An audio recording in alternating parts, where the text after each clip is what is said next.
Maandumine oli natuke karm, aga nüüd oleme metsikus looduses. See ei ole koht mängu ja nalja jaoks.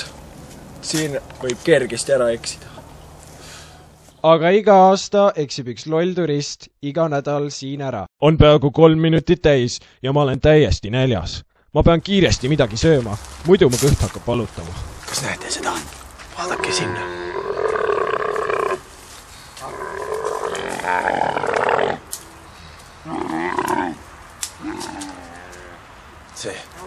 See on jõehubu.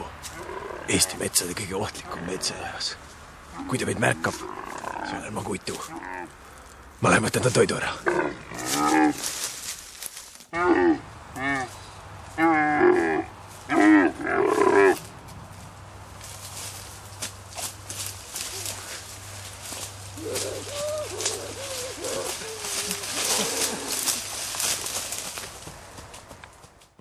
See oli ohtlik, aga see oli seda väärt.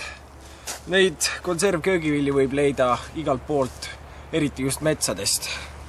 See lihtsalt pead teadma, kuhu vaadata.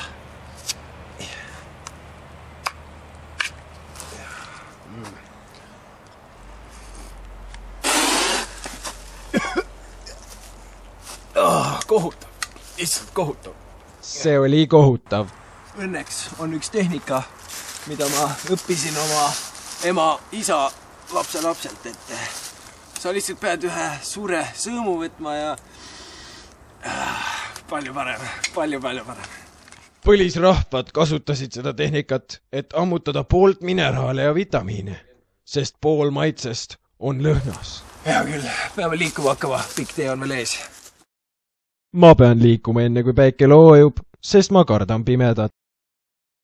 Ja see ongi tänaseks kõik. Ma pean leidma mingi peavarju.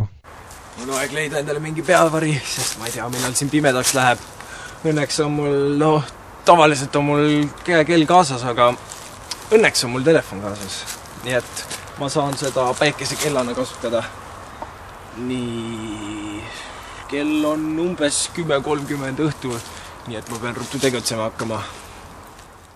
Põlisrahvad kasutasid ka seda tehnikat oma telefonidega, aga see pole alati täpne.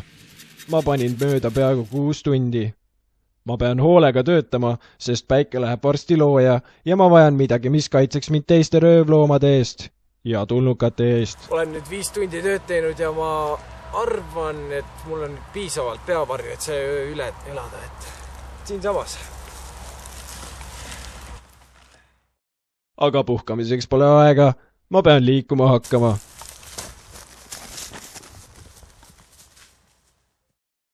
See maastik on väga segadusse ajav, aga õnneks saan ma tänu tähtedele navigeerida. Seega, kui sa leiad tähe, siis mine selle suunas ja see juhatab sind alati koju. 50% juhtudest.